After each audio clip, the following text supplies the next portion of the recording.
sociedade internacional, né? Eu elaborei um conceito para vocês e depois eu vou explicar alguns elementos desse conceito.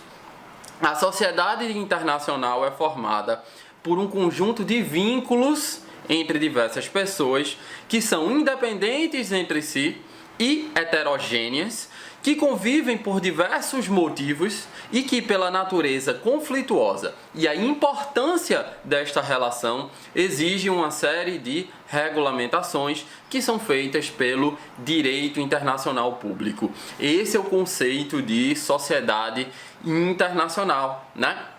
Então, o primeiro elemento que eu queria destacar desse conceito é a aproximação das pessoas por meio da vontade, né? Eu disse que a sociedade internacional, que é aquele ambiente onde vivem estados, organizações internacionais, empresas multinacionais, indivíduos também, a gente vai ver que os indivíduos hoje são reconhecidos como sujeitos de direito internacional, mas a aproximação dessas pessoas de direito internacional, elas são feitas por meio da vontade.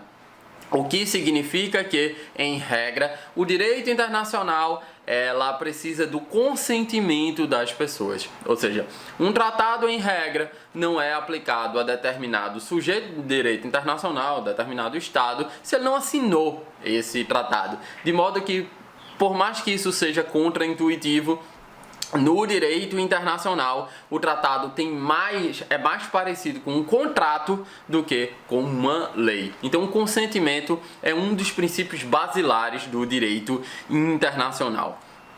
Um segundo elemento que eu destacaria do meu conceito de sociedade internacional é o estabelecimento de objetivos comuns. A gente vai ver, quando a gente destrinchar mais as características do direito internacional, que existe uma série de objetivos comuns relativos à segurança internacional, paz internacional, proteção do meio ambiente, desenvolvimento social e econômico. São uma série de objetivos comuns que fazem com que os estados se reúnam para lidar com esses objetivos que são comuns a toda a humanidade. Alguns mais amplos, outros mais restritos, mas de modo geral são comuns.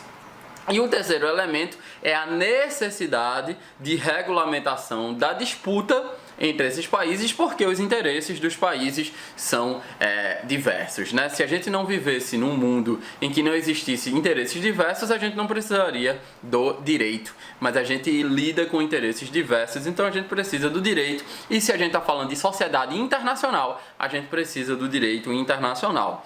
O professor Alberto Amaral Júnior diz que essa necessidade faz com que se reduza a incerteza, amplie o grau de previsibilidade da ação coletiva e introduz maior racionalidade na relação entre governos e indivíduos de países diferentes, de estados diferentes, que possuem culturas e sociabilidades distintas, né? Então, isso é a sociedade internacional, são esses conjuntos de vínculos no âmbito internacional que precisam de regulamentação, que é feita pelo direito internacional público. Um outro tópico ainda em sociedade internacional. Quais são as características da sociedade internacional? Vocês vão viajar na doutrina e a doutrina vai apontar algumas características da sociedade internacional. Eu escolhi 3 que são, no meu ponto de vista, as melhores características, as que mais definem a sociedade internacional. Primeiro, a sociedade internacional é uma sociedade universal, porque ela tem propensão de abranger o mundo inteiro. Ela tem esse objetivo de alcançar o mundo inteiro, ainda que em alguns membros sejam mais integrados que outros.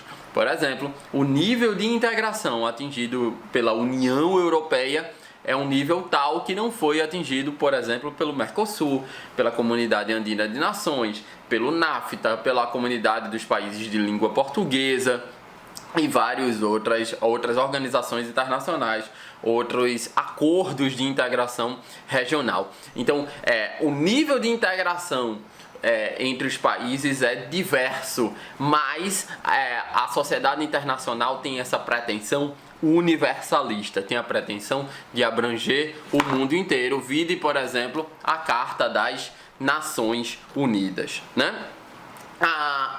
Uma outra característica da sociedade internacional é que a sociedade internacional ela é heterogênea. Sociedade internacional ela é heterogênea. Significa que ela, diferentemente, que ela possui desigualdade de fato entre os atores, os próprios estados, embora haja igualdade jurídica entre os estados, a gente sabe que o Sri Lanka tem um poder muito inferior aos Estados Unidos da América, que El Salvador tem um poder inferior à Alemanha, por exemplo. Então há uma desigualdade de fato, e ainda é por isso que a sociedade internacional é heterogênea. Os atores internacionais possuem naturezas distintas. A gente está falando de uma natureza de direito internacional público, como são os estados. Os estados possuem natureza de direito internacional público, mas existem outras organizações que possuem natureza interestatal, que são as organizações internacionais, né? A ONU, por exemplo, a Organização da Cooperação e Desenvolvimento Econômico, que é a OCDE, o Fundo Monetário Internacional, o Banco Mundial. Então são organizações interestatais. Temos também organizações privadas, né? As grandes empresas multinacionais, né?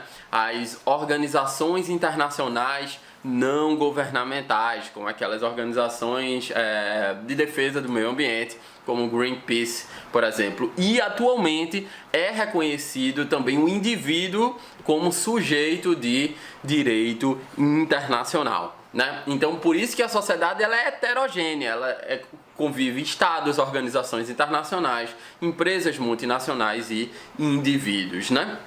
A última característica da sociedade internacional é que ela é descentralizada.